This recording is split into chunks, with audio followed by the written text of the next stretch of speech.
मुख्यमंत्री भजनलाल शर्मा का जोधपुर दौरा। आज जोधपुर प्रवास पर मुख्यमंत्री भजनलाल शर्मा आज पॉलिटेक्निक कॉलेज मैदान में आयोजित कार्यक्रम में भाग लेंगे।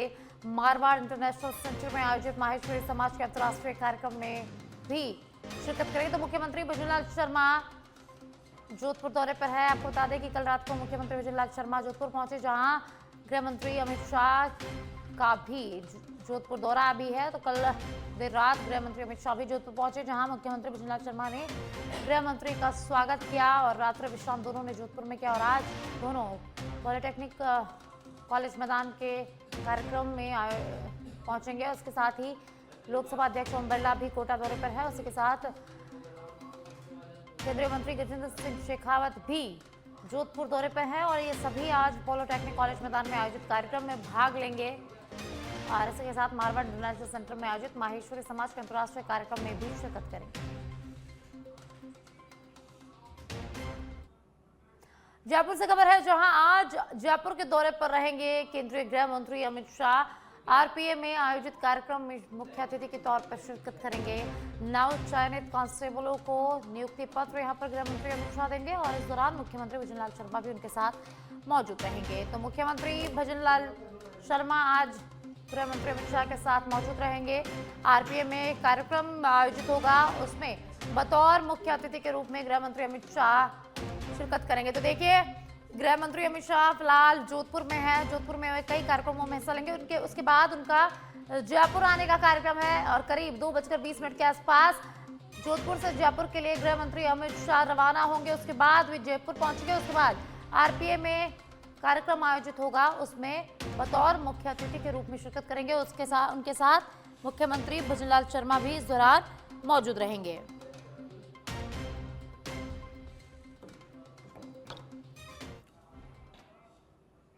जयपुर से खबर है, जहां शिक्षा विभाग ने जारी की व्याख्याता की तबादला सूची। प्रधानाचार्य, उप प्रधानाचार्य और व्याख्याता की तबादला सूची जारी हो चुकी है। विषयवार हो रही व्याख्याता तबादला सूची जारी। जयपुर से खबर है, जहां तबादला सूची जारी हुई है। व्याख्याता तबादला सूची यहां पर जारी हुई है और ज्यादा जानकारी के लिए कुणाल मेरे साथ जुड़ चुके हैं। कुणाल, व्याख्याता तबादला सूची यहां पर जारी हो गई है। विषयवार व्याख्याता तबादला सूची यहां पर जारी हुई है, क्या कुछ ज्यादा जानकारी?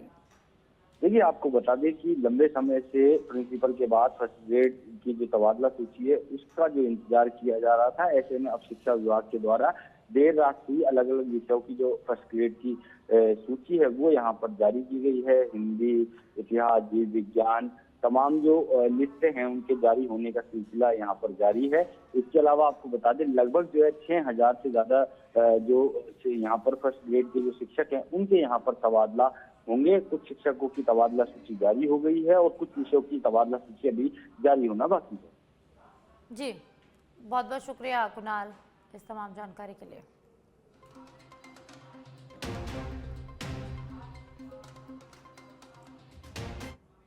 और अब जयपुर से खबर है, जहां जयपुर में देर रात ड्रंक एंड ड्राइव के बाद हिट एंड रन का हैरान कर देने वाला मामला सामने आया। पत्रकार कॉलोनी में तेज रफ्तार ऑडी कार ने सर्विस लेन पर लगे फूड स्टॉल्स और ढाबे पर टक्कर मारते हुए वहां मौजूद 16 दुकानदारों और ग्राहकों को कुचल दिया। इस हादसे में एक शख्स की मौके पर मौत हो गई, जबकि 15 लोग गंभीर रूप से घायल हो गए हैं। कुछ लोगों को शुरुआती इलाज के बाद छुट्टी दे दी गई, जबकि बाकी घायलों का इलाज शहर के अलग अलग अस्पताल में लगातार जारी है। सूचना मिलने पर देर रात डिप्टी सीएम प्रेमचंद बैरवा, चिकित्सा मंत्री गजेंद्र सिंह खीवसर, गृह राज्य मंत्री जवाहर सिंह बेडम समेत जनप्रतिनिधि घायलों से मुलाकात करने के लिए हॉस्पिटल पहुंचे। वहीं डिप्टी सीएम ने सांगानेर की पत्रकार कॉलोनी में घटनास्थल जाकर पुलिस से हादसे की पूरी जानकारी जुटाई। साथ ही सरकार के मंत्रियों ने हादसे की उच्च स्तरीय जांच करवाने की बात कही है। तो देखिए, जयपुर में देर रात भीषण सड़क हादसा हुआ है। यहाँ एक लग्जरी कार ने 16 लोगों को कुचल दिया है। तो पत्रकार कॉलोनी में एक भीषण सड़क हादसा और अब हादसे का सीसीटीवी जो है वो भी सामने आ गया है। सीसीटीवी में आप देख सकते हैं कितनी तेज रफ्तार में यह कार थी और कितनी भयावह तरीके से इसने ठेलों को कुचला और वहां मौजूद 16 लोगों को अपनी चपेट में ले लिया। इस हादसे में एक व्यक्ति की मौके पर ही मौत हो गई, 15 लोग इस हादसे में गंभीर रूप से घायल हो गए। कई लोगों की स्थिति अभी भी गंभीर बताई जा रही है। वहीं कुछ लोगों को शुरुआती इलाज के बाद यहां छुट्टी दे दी गई है। चिकित्सा मंत्री अस्पताल में पहुंचे हैं, उन्होंने घायलों से मुलाकात की, उनके परिवारों से मुलाकात की है और इसी के साथ उच्च स्तरीय मांग की बात भी यहां पर की गई है। उच्च स्तरीय जांच इस पूरे मामले में की जाएगी। तो देर रात भीषण सड़क हादसा जयपुर की पत्रकार कॉलोनी में हुआ। तेज रफ्तार ऑडी कार अचानक अनियंत्रित होकर सड़क किनारे पैदल चल रहे लोगों और ठेलों में जा घुसी। इस हादसे में एक व्यक्ति की मौके पर मौत हो गई, 15 लोगों से अधिक लोग घायल हो गए। घायलों को तुरंत एसएमएस अस्पताल और निजी अस्पतालों में यहां भर्ती कराया गया, जहां कुछ की हालत अभी भी गंभीर बताई जा रही है। तो शुरुआती जांच में कार के ओवर स्पीड और चालक द्वारा नियंत्रण खोना हादसे की वजह बताया जा रहा है। पुलिस ने मौके पर पहुंचकर कार को जब्त कर लिया और अब पुलिस पूरे मामले की जांच की जा रही है। ऐसा बताया जा रहा है कि जो कार चालक और उनके साथ लोग थे, उनकी पहचान भी यहाँ पर हो चुकी है। और ज्यादा जानकारी के लिए सहयोगी कुणाल मेरे साथ राजधानी जयपुर से लाइव जुड़ चुके हैं। कुणाल, जयपुर में देर रात भीषण सड़क हादसा हुआ। इस हादसे में एक व्यक्ति की मौके पर मौत हो गई और 15 से ज्यादा लोग इस घायल हो गए हैं। तो देखिए, काफी भीषण यह हादसा है। किस कार से यह हादसा हुआ और क्या कारण रहा इस हादसे का, क्या कुछ ज्यादा जानकारी है कुणाल?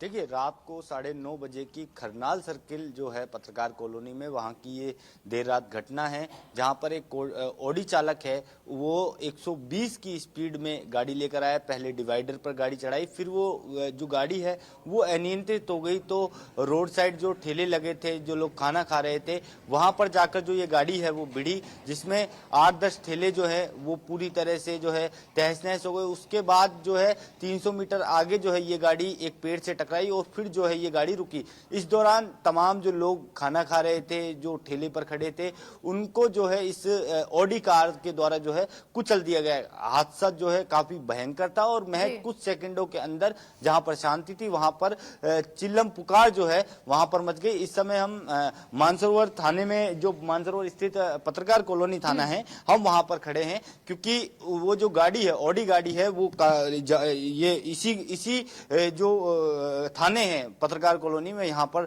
लेकर आए हैं इस गाड़ी को। मैं आपको उस गाड़ी की भी तस्वीर यहाँ पर दिखाऊंगा कि गाड़ी का जो एक्सीडेंट हुआ, मैं आप तस्वीरों में यहाँ पर देखेंगे कि अगर आप गाड़ी की तस्वीरें यहाँ पर देखेंगे तो पूरी तरह से जो आगे से जो गाड़ी है वो तहस नहस हो गई है। और आप गाड़ी की तस्वीरें इस समय देख सकते हैं, क्योंकि गाड़ी के एयरबैग खुल गए थे। इस कारण से जो अंदर गाड़ी के जो लोग थे वो जो है वो सुरक्षित थे, लेकिन इस हादसे में जो है 16 लोग गंभीर रूप से घायल हो गए, जिनमें से एक जो व्यक्ति है उसकी मौके पर ही मौत हो गई। तमाम आप घटना की गंभीरता आप अगर देखेंगे तो एयरबैग जो हैं वो खुले हुए हैं। एयरबैग खुलने के कारण जो है आप ये देखिए कि जो अंदर थे वो सुरक्षित है, लेकिन इस गाड़ी की जो रफ्तार थी उसके कारण 16 लोगों को इस गाड़ी ने कुचल दिया, जिसमें एक व्यक्ति की जो है मौत हो गई। जो गाड़ी है एक ट्रस्ट के नाम पर जो है रजिस्टर्ड होना बताई जा रही है। इसके अलावा जो 3 लोग गाड़ी में जो है सवार थे। अगर आप यहाँ पर देखेंगे, अगर आप, मैं आपको एक बार से, अगर आप ये शीशा देखेंगे इसका, तो इस पर जो है मतलब सब्जी जो है बिखरी हुई है, क्योंकि जिस तरह से इसने ठेलों को जो है टक्कर मारी और टक्कर मारने के बाद 300 मीटर तक घसीटी। ये हादसा और भी भयंकर हो सकता था, क्योंकि एक पेड़ आ गया, पेड़ से टकराने के बाद जो गाड़ी है वो यहाँ पर रुक गई। आप यहाँ से देखेंगे कि पूरा जो बोनेट है गाड़ी का वो बिल्कुल यहाँ पर खत्म हो चुका है। और इसके अलावा आप ये देखिए गाड़ी का जो ये बोनेट है, आप यहाँ पर जो है बिल्कुल अलग हो गया है, इससे अलग। तो आप हादसे का अनुमान लगा सकते हैं कि कितना भयंकर जो है ये साक्षी हादसा रहा होगा, क्योंकि जैसे ही इस घटना के बारे में पता चली, तमाम जो पुलिस के आला अधिकारी हैं वो यहाँ पर मौके पर पहुंचे और मौके पे जो भी घायल हैं उनको अस्पताल पहुंचाया गया। मोहना थाना और पत्रकार कॉलोनी थाना, तमाम दोनों थाने हैं वो मौके पर पहुंचे और घायलों को लेकर जाया गया। और जैसे ही ये बात पहुंची तो सरकार के जो प्रतिनिधिमंडल है वो भी जयपुरिया और एसएमएस अस्पताल में जो तमाम घायल हैं उनसे मिलने के लिए पहुंचे। हम deputy deputy CM Premchand Bairwa की बात कर लें, गृह राज्य मंत्री जवाहर सिंह बेडम की बात कर लें,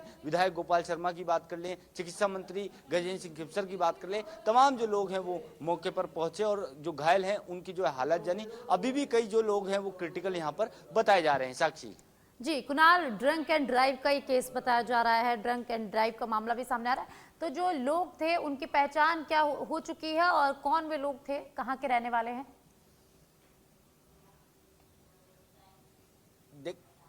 देखिए साक्षी, जो ऑडी चालक है उसकी यहाँ पर पहचान हो चुकी है। वो चूरू का रहने वाला बताया जा रहा है। एक व्यक्ति को जो पुलिस द्वारा है हिरासत में लिया गया है। 3 लोगों की अभी जो तलाश है वो इस पूरे मामले में जारी है, क्योंकि मामले की गंभीरता को देखते हुए पुलिस भी जो है इस पूरे मामले में गहनता से छानबीन कर रही है। और जो भी कार चालक है जिसकी पहचान हुई, क्योंकि जैसा आपको बताया कि गाड़ी के नंबर से ये चूरू के व्यक्ति की ये जो गाड़ी है वो बताई जा रही है, जो इस गाड़ी को चला रहा था, और किसी ट्रस्ट के नाम पर जो ये गाड़ी है वो यहाँ पर रजिस्टर्ड है। साक्षी जी कुणाल, इस कार से क्या कोई नशीले पदार्थ या शराब की बोतलें कुछ बरामद हुई है? क्योंकि बताया जा रहा है कि ड्रंक एंड ड्राइव का केस है, तो क्या इस गाड़ी में कुछ मिला है?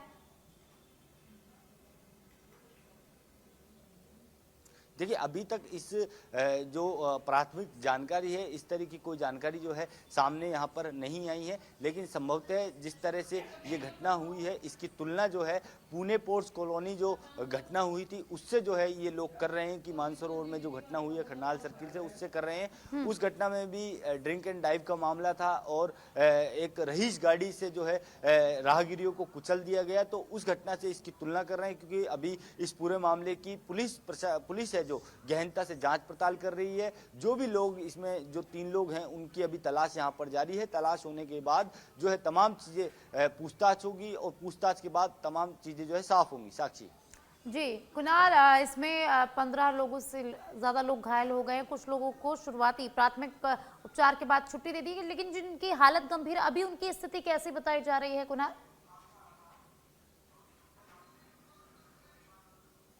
देखिए, क्योंकि उनकी कई लोगों की जो स्थिति है वो काफ़ी क्रिटिकल यहाँ पर बताई जा रही है। सरकार का जब रात को प्रतिनिधि मंडल पहुंचा तो बाकायदा वहाँ पर मेडिकल जो टीम है उनको हिदायत दी गई कि इन लोगों का जो है विशेष रूप से जो है उपचार यहाँ पर किया जाए, किसी भी तरह की कमी यहाँ पर नहीं है। तो मेडिकल टीम की निगरानी में जो तमाम गंभीर रूप से जो घायल हैं, जिनको प्राथमिक उपचार के बाद डिस्चार्ज कर दिया गया कई लोगों को, लेकिन जो गंभीर रूप से घायल हैं वो जो है लगातार आप ये देखिए कि उनका जो इलाज है वो लगातार जारी है और मेडिकल टीम लगातार उनकी देखरेख कर रही है। जी बहुत बहुत शुक्रिया कुणाल इस तमाम जानकारी के लिए। तो जयपुर में कल देर रात भीषण सड़क हादसा सामने आया, जहां एक ऑडी कार ने ठेलों और सड़क पर चल रहे लोगों को कुचल दिया, अपनी चपेट में ले लिया। हादसे में मौके पर ही एक व्यक्ति की मौत हो गई, वहीं 15 से ज्यादा लोग इस पूरे हादसे में घायल हो गए हैं, जिनका इलाज जारी है। और अब बिलाड़ा से बड़ी खबर है, जहां बिलाड़ा में युवक की नृशंस हत्या का मामला सामने आया। खून से लथपथ युवक का शव यहां पर मिला है। उचारडा में 3 वर्ष से किराए के मकान में रहते हुए ये चांदी गढ़ाई का कार्य करता था। मृतक की पहचान कैलाश पुत्र जीवन राम निवासी झाग के रूप में हुई है। घटना की जानकारी मिलते ही थाना अधिकारी सवाई सिंह भाटी में टीम मौके पर पहुंचे। घटनास्थल पर बने 5 चिन्हों को पुलिस ने सुरक्षित किया। पुलिस ने शव को पोस्टमार्टम के लिए चिकित्सालय भेज दिया है। आज स्पेशल टीम साक्ष्य यहां पर जुटाएगी। बागोड़ा के जूनी बाल स्कूल में व्याख्याता रहे जोधावास निवासी हरसन राम दिवासी को भर्ती परीक्षाओं में फर्जीवाड़े के गंभीर मामले में निदेशालय ने राजकीय सेवा से बर्खास्त कर दिया है। विभागीय आदेश के अनुसार हरस राम पर भर्ती परीक्षाओं में डमी अभ्यर्थी बनकर परीक्षा देने, पहचान दस्तावेजों में हेरफेर करने और परीक्षा अधिनियम सहित कुल 9 धाराओं में प्रकरण दर्ज है। आरोप है कि उसने 20 लाख रुपए की डील कर दौसा जिले के महुआ निवासी डालूराम मीना की जगह एसआई भर्ती परीक्षा दी थी और अगले ही दिन दूसरी पारी में अपने दोस्त की जगह परीक्षा देते समय पकड़ा गया था, जिसके बाद वह जेल भी गया।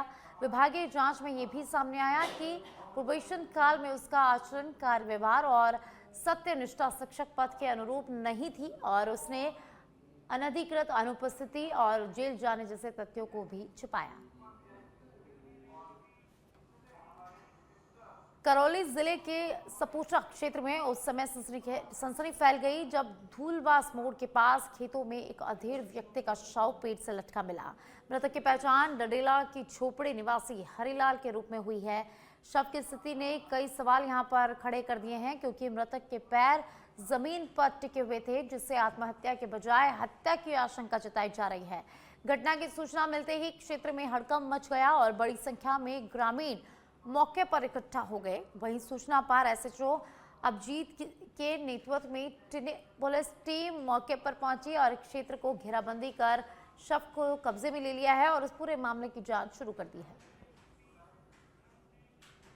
जैसलमेर के मोहनगढ़ से खबर है, जहां नहरी क्षेत्र में कड़ाके की सर्दी का असर लगातार बना हुआ है। कई दिनों से घना कोहरा और सर्द हवाएं जनजीवन को प्रभावित कर रही हैं, जिससे सुबह के समय विजिबिलिटी बेहद कम हो गई है। ठंड की तीव्रता का अंदाजा इस बात से लगाया जा सकता है कि वाहनों के शीशों और कांच पर बर्फ की परत जम रही है और वाहन चालकों को सफर से पहले उसे हटाना पड़ रहा है।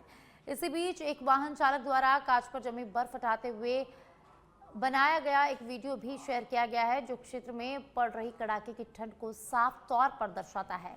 लगातार ठंडी हवाओं के कारण तापमान में गिरावट दर्ज की गई है और सर्दी से बचाव के लिए आमजन अलाव जलाकर और ऊनी वस्त्रों का सहारा लेते भी यहां पर नजर आ रहे हैं।